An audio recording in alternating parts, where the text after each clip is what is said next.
mabuting katangian po kayo ng isang mabuting leader. Kung may pagkakataon po kayong mapili na maging presidente ng Pilipinas.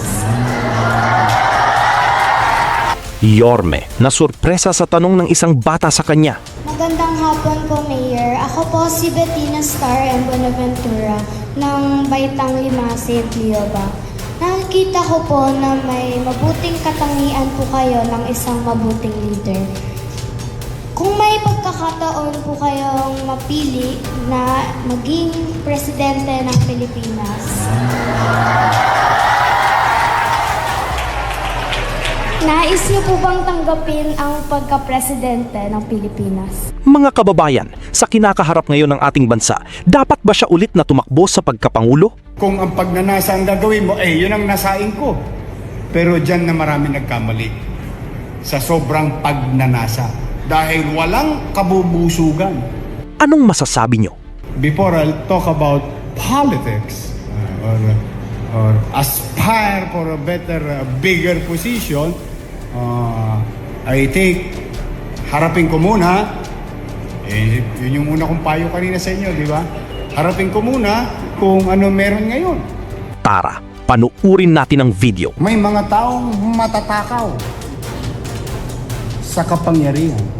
Kaya nga kung bakit pati asawa niya, anak niya, asawa niya sa labas, anak niya sa labas, apo, yung apo nagkaapo, lahat sila nasa gobyerno. You're now considering me for presidency. And I cannot blame you.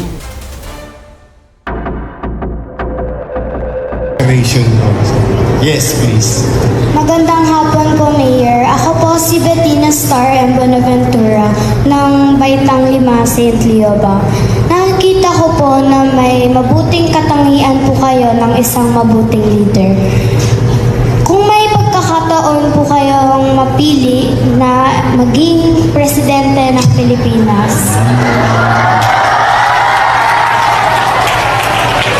Nais niyo po bang tanggapin ang pagka-presidente ng Pilipinas? One, ang pangarap ko'y maging kapitan ng barko. I'm just trying to be honest. Very simple. 1980s, squatter, tundo, pag babae ka, para yumaman ka, pumunta ka ng Japan. 6 months lang, bato na bahay mo. This is the mindset, ha? I have nothing against with people of what they have done in life. We have skeletons in our cabinet. But this is now real talk. Babae ka, ng dekada 80, squatter, punta ka Japan, yayaman ka. Pag lalaki ka, mag-Saudi ka. Maglagay ka ng bigote, baka magahasa ka sa Saudi. That's how they say it at the time. I have nothing against them, but it's how they do it. Or magsiman ka, dahil gusto ko maging seaman. Pero hindi ako magiging seaman kung hindi ako mag-aaral. So from the beginning, my dream is to be a ship captain. At fate intervene, sa awa ng Diyos, pwede pala akong mag-artista. Then, I felt so blessed. Sabi ko, why not in return do some public service? If I could only change one person, minimum guarantee ko nun, isa lang.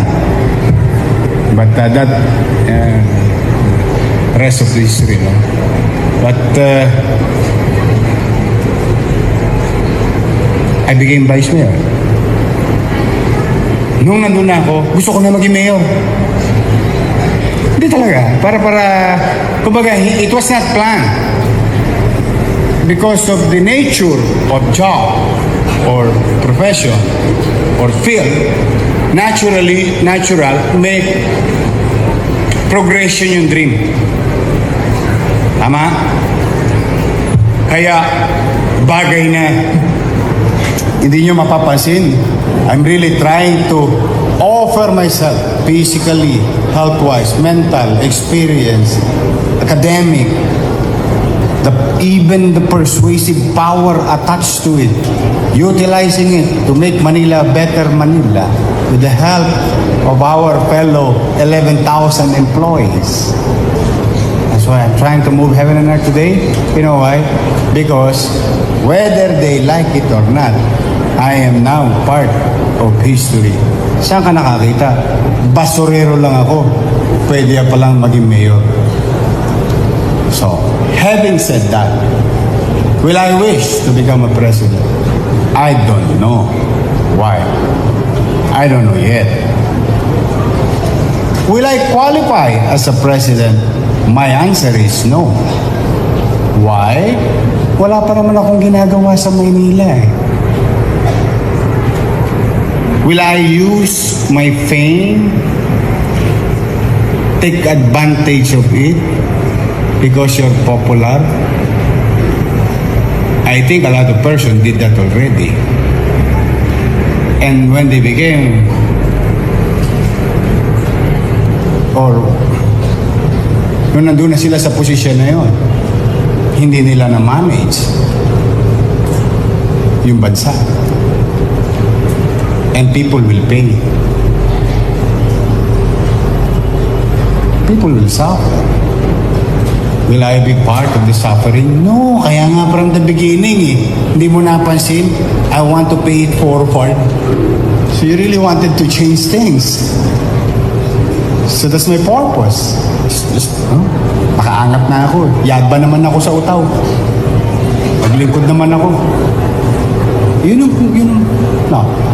Anong, you ask me about, what will you do with the West Philippine Sea? Manila Bay lang alam ko eh. Because I really wanted to be fair with you guys. I know maybe you're frustrated already. Am I qualified? I don't know. I think not yet. Because what I'm doing here is just basic governance. Well, if there's one good thing, thank you very much. A lot of LGU is doing what we're doing here. Well, that's supposed to be. Because where Manila goes, the country follows. That was a saying before, in the 60s. But I'm grateful. You're now considering me for presidency. And I cannot blame you. You don't understand yet the veracity of that question. But I am grateful. I'm honest. I appreciate it. It's just that I'll cross the bridge when I get there. But for the meantime, I think I owe it to you. How old are you? 9. I think I owe it to you. I owe it to you to have a better government, the city government of Manila, to have a better community, peaceful, safe, environmentally friendly. I owe you that much. Kaya nga, talagang we're trying to move heaven and earth to offer better things for the people of Manila. And to those people who will visit Manila, 1.2 million of them. Because 1.8 million will sleep tonight in the city of Manila, and tomorrow morning, that 1.8 million will add, there will be new numbers who will visit about 1.2. That's 3 million people that I'm going to manage day in and day out.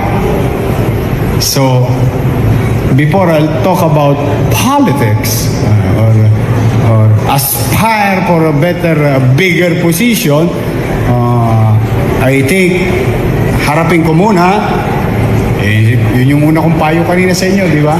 Harapin ko muna kung ano meron ngayon. Dahil kung kapangyarihan lang, ay mas makapangyarihan ng presidente kaysa sa mayor ng Maynila. Kung ang pagnanasa ang gagawin mo, yun ang nasain ko. Pero dyan na marami nagkamali sa sobrang pagnanasa. Dahil walang kabubusugan. Kapag ka walang kabubusugan, ang kabubusugan, hindi lang yan pagkain ha, hindi lang yan salapi, pati kapangyarihan. May mga taong matatakaw sa kapangyarihan. Kaya nga kung bakit pati asawa niya, anak niya, asawa niya sa labas, anak niya sa labas, apo, yung apo nagkaapo, lahat sila nasa gobyerno.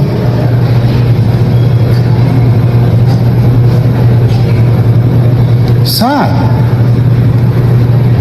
But, can we do something about it? Yes, next election. Can we do something about it? Yes, you have to discern. You have to distinguish. You have to understand. Historically, that's why there was a clamor, not only by a 9-year-old today, there was a clamor in social media.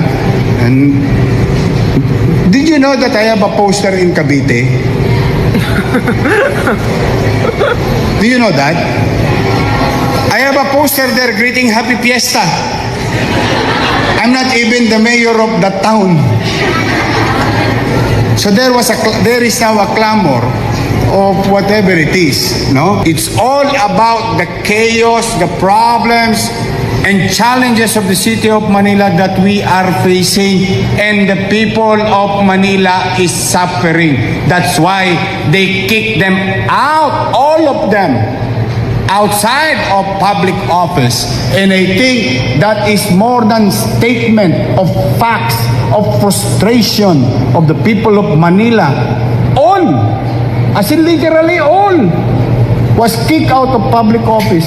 And that is more than enough to get our attention on addressing the situation of Manila and the goals and dreams and aspiration of the people of Manila. So I would rather be busy here attending to it, and as I have said, kung ulitin ko, I will try. Hindi ako mapapagod. Gagahasain ko ang katawan ko. Metaphorically. I will utilize my youth, that kind of edge that we have bilang bata to have a better Manila. And I was fortunate enough listening to a comment that governance is about orchestra. Yes. And it's being said every day, every week to my fellow public servant that my dream of Manila is literal. And I swear to God, literal. I've been saying that every week. To create an orchestra. An orchestra composed of different instruments. Playing one song or music in harmony. Being conducted by one. So that there will be order, direction for the city of Manila. Now, to cut the long answer, I am going to teach after mayorship. At dito nagiging interesting ang future ni Mayor Isko. Hindi natin alam kung ano ang magiging desisyon niya sa mga susunod na taon. Hindi rin natin masasabi ngayon kung tatakbo ba siya ulit sa pagkapresidente. Pero isang bagay ang malinaw. May mga taong interesado pa rin kung ano ang susunod niyang gagawin sa national politics. At ang nakakatuwa, minsan, hindi journalist ang unang nagtatanong, hindi political analyst, hindi supporter, kundi isang bata. At baka iyon ang dahilan kung bakit napangiti na lang si Mayor Isko. Dahil sa isang simpleng tanong ng bata, biglang napunta ang usapan sa isang malaking tanong. Mayor Isko, babalik ka pa ba sa national politics? Sa ngayon, mukhang malinaw muna ang sagot niya. May marami pa siyang kailangang gawin sa Manila. At kung ano ang susunod pagkatapos noon, abangan na lang natin.